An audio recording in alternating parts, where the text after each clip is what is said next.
चलिए नीतीश जी, इस पूरे बिहार को इस सवाल का जवाब दे दिया जाए कि आखिर आपने राष्ट्रीय जनता दल का साथ क्यों छोड़ा। हमें पता है कि आप मजबूर हैं, हमें पता है कि आपके पैर में बेड़ियां बंधी है, आप कुछ बोल नहीं सकते हैं, पर हम तो बोलेंगे। इसलिए बोलेंगे क्योंकि हम आपसे बेइंतहा मोहब्बत करते हैं नीतीश जी। और जब जब यह बिहार के लोग आपको दोगला नीति का नेता, पलटू राम और बिन पेंदी का लोटा कहता है, तब यह बातें मेरे सीने में खंजर की तरह चुभती है और हमसे बर्दाश्त नहीं हुआ तो आज हम बताने चले आए।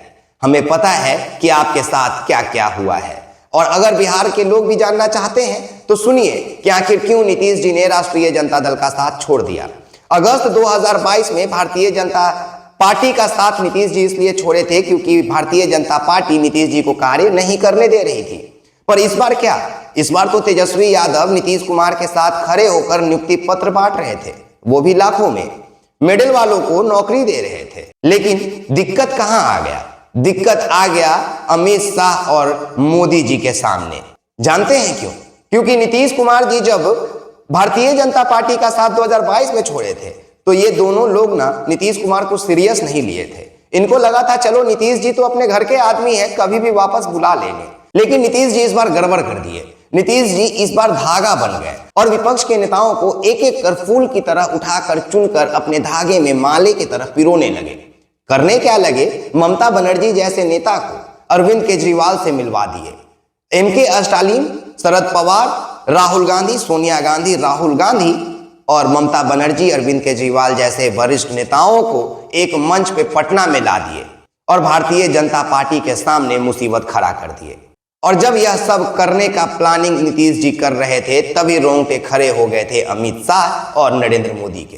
क्योंकि जिस नीतीश कुमार को साल 2022 के अगस्त महीने में अमित शाह और नरेंद्र मोदी ने गंभीरता से लिया ही नहीं था, उस नीतीश ने इतना बड़ा बवाल कर दिया, अंदरूनी रूप से यह मोदी जी और अमित शाह भाप ही नहीं पाए। उसके बाद क्या था? अमित शाह ने अपने ब्रह्मास्त्र का प्रयोग करना शुरू किया। लेकिन इससे पहले कि आप आगे जाने, थोड़ा पीछे ले चलते हैं। आपको पता है कि 23 जून 2023 को नीतीश जी एक साथ पटना में मीटिंग बुलाए थे, जिसमें सभी वरिष्ठ नेताओं को बुलाए थे एक मंच पे। और जब 23 जून को वो ये करने वाले थे, इसके पहले ही नरेंद्र मोदी और अमित शाह के टेबल पे एक रिपोर्ट पहुंच चुका था। उनको पता चल चुका था कि नीतीश कुमार उनके लिए कितना बड़ा मुसीबत लेकर आने वाले हैं। और उस समय अमित शाह अपने ब्रह्मास्त्र का उपयोग भी कर चुके थे। 23 जून से कुछ दिन पहले यानी कि 19 जून को ललन सिंह के बहुत करीबी कहे जाने वाले गब्बू सिंह के ऊपर ईडी का छापा पड़ता है। गब्बू सिंह एक करोड़पति अरबपति आदमी है। जब ललन सिंह के करीबी गब्बू सिंह के ऊपर ईडी के छापे पड़ते हैं तो जदयू के खेमे में हड़कंप मचता है, क्योंकि जदयू का एक बहुत बड़ा फाइनेंसर थे और हैं भी गब्बू सिंह। इतना में बात नहीं रुकता है, बात आगे बढ़ता है और 22 जून को अजय कुमार के यहाँ ईडी का छापा पड़ता है। अजय कुमार विजय चौधरी के बहुत करीबी बताए जाते हैं और ये भी जदयू के फाइनेंसर हैं।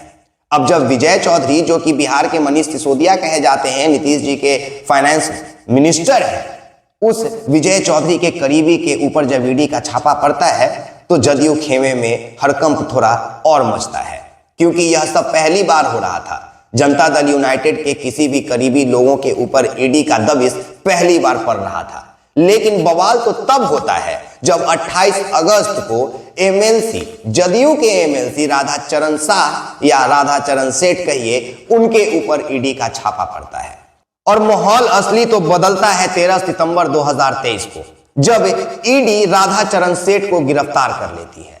राधाचरण सेठ के साथ कई और चीजें बरामद हुई थी, लेकिन साथ में बरामद हुआ था एक लाल डायरी, बिल्कुल वैसे ही जैसी लाल डायरी अशोक गहलोत, जो कि राजस्थान के पूर्व मुख्यमंत्री हैं, उनके पास से बरामद किया गया था।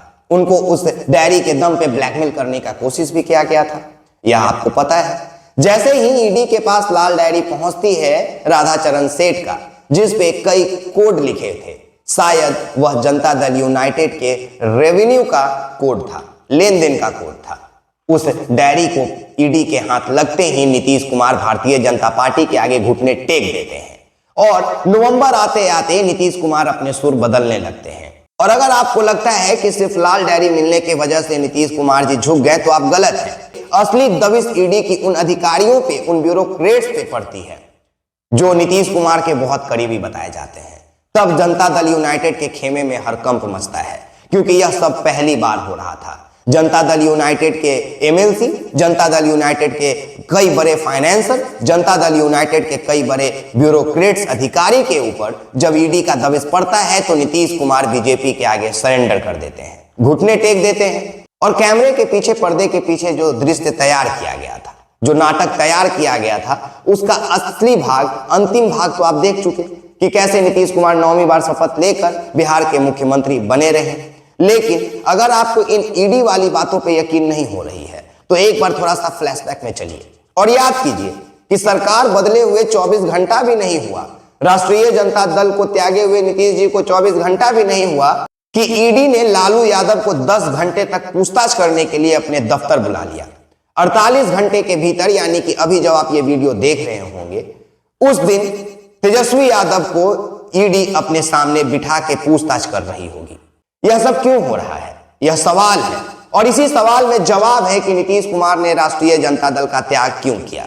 नीतीश कुमार तो कभी बताएंगे नहीं, क्योंकि उनके पैर में लाल डायरी का बेड़ी बंधा है। नीतीश कुमार जी अमित शाह और नरेंद्र मोदी के ब्रह्मास्त्र से घायल हो चुके हैं।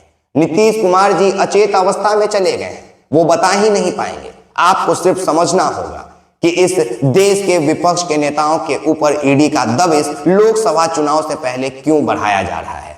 क्या जो 400 के पार का आंकड़ा भारतीय जनता पार्टी के जेपी नड्डा कहते हैं वो पूरा नहीं हो पाएगा? क्या अमित शाह और नरेंद्र मोदी जो इंटरनल सर्वे का रिपोर्ट उनके टेबल पे पहुंचा है, उस रिपोर्ट को देखकर डर चुके हैं? उन्हें पता है कि इस बार स्थिति अनुकूल नहीं रहने वाली है। यह सब अगले वीडियो में आपको बताएंगे कि नीतीश कुमार के अलावा, लालू और तेजस्वी के अलावा और किस किस को बीजेपी ईडी के माध्यम से घेरने की कोशिश कर रही है। फिलहाल आज के वीडियो में आप जान गए होंगे कि नीतीश कुमार ने डीएनए पे सवाल उठाने वाले पार्टी का दामन क्यों थामा, क्योंकि नीतीश कुमार जी अगर ऐसा नहीं करते तो शायद वो सारे कारनामे बाहर आ जाते जो नीतीश कुमार को भी एक भ्रष्टाचारी नेता का टैग दे देता। बात बाकी आप एक्सपोज मीडिया देख रहे हैं, मेरा नाम विकास राज है। आप तमाम लोगों का बहुत शुक्रिया। जय हिंद, जय बिहार, धन्यवाद।